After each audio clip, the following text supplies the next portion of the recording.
Innal hamdalillah nahmaduhu wa nasta'inuhu wa nastaghfiruh wa na'udzu billahi min shururi anfusina wa min sayyiati a'malina may yahdihillahu fala mudilla lahu wa may yudlil fala hadiya lahu. Wa asyhadu an la ilaha illallah wahdahu la syarikalah wa asyhadu anna Muhammadan abduhu wa rasuluhu alladzi la nabiyya ba'dah. Amma ba'du. Ikhwati iman yang dirahmati Allah Subhanahu wa taala. Allah Subhanahu wa taala sungguh telah menciptakan manusia dengan bentuk yang sebaik-baiknya. Allah Subhanahu wa taala telah begitu banyak memberikan rezeki yang berlimpah kepada kita. Dan Allah Subhanahu wa taala telah menciptakan manusia dengan lebih baik dari makhluk yang lainnya. Oleh karena itu ikhwati iman, ada beberapa kewajiban atau adab kita selaku seorang hamba kepada Tuhannya. Yang pertama, kewajiban atau adab kita terhadap Allah Subhanahu wa taala itu adalah beribadah kepadanya dan tidak menyekutukannya.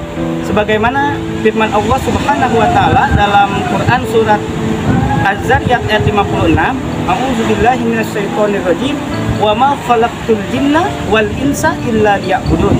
Dan tidaklah aku menciptakan jin dan manusia kecuali untuk beribadah kepadaku, kecuali untuk menyembah kepadaku.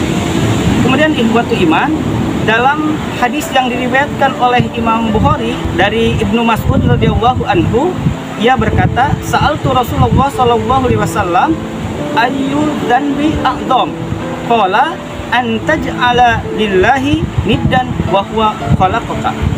Aku bertanya kepada Rasulullah sallallahu alaihi wasallam, dosa apa yang paling besar?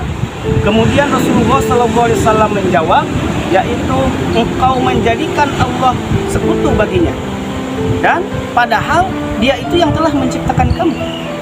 Nah, kemudian yang kedua ikhwatu iman, kewajiban kita selaku hamba atau adab kita terhadap Allah Subhanahu wa taala adalah bersyukur atas nikmat-nikmatnya. Sebagaimana firman Allah Subhanahu wa taala dalam Quran surat Al-Baqarah ayat 152, "Fadhkuruni azkurkum waskuruni wala takfurun." Ingatlah kepadaku, niscaya aku akan ingat kepadamu, kata Allah. Dan bersyukurlah kepadaku dan janganlah kalian kufur, janganlah kalian mengingkari nikmat-nikmat. Karena kalau kita bersyukur, maka Allah akan tambah nikmat kepada kita. Tetapi kalau kita kufur, kita mengingkari nikmat Allah, maka ingatlah kata Allah, azabku sangat pedih. Kemudian yang ketiga ikhwati iman, kewajiban kita selaku hamba, adab kita terhadap Allah Subhanahu wa taala adalah bertobat dan beristighfar kepadanya. Bertobat dan beristighfar, memohon ampunan dari segala kesalahan-kesalahan dan dosa. Sebagaimana firman Allah Subhanahu wa taala dalam Quran surat At-Tahrim ayat 8, "Ya ayyuhalladzina amanu tubu ilallahi taubatan nasuha. Asa rabbukum ayyukaffiru ankum sayyi'atikum wa yudkhilakum jannatin tajri min tahtihal anhar." Wahai orang-orang yang beriman, bertobatlah kepada Allah dengan tobat yang sebenar-benarnya. Mudah-mudahan Tuhan kalian menghapuskan segala kesalahan-kesalahan kalian dan memasukkan kalian ke dalam surga yang di bawahnya mengalir sungai-sungai. Ikhwati iman yang dirahmati Allah Subhanahu wa taala, Rasulullah sallallahu alaihi wasallam dalam sehari itu bertobat dan beristighfar memohon ampun kepada Allah Subhanahu wa taala lebih dari 70 kali. Padahal beliau adalah orang yang dimaksud. Lalu bagaimana dengan kita? Tentu saja kita sebagai orang yang belum dijamin oleh Allah Subhanahu wa taala, kita harus lebih banyak lagi untuk bertobat dan beristighfar.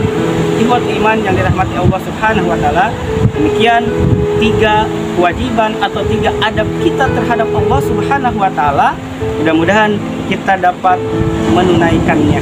Rabbana atina fid dunya hasanah wa fil akhirati hasanah wa qina adzabannar. Wassalamualaikum warahmatullahi wabarakatuh.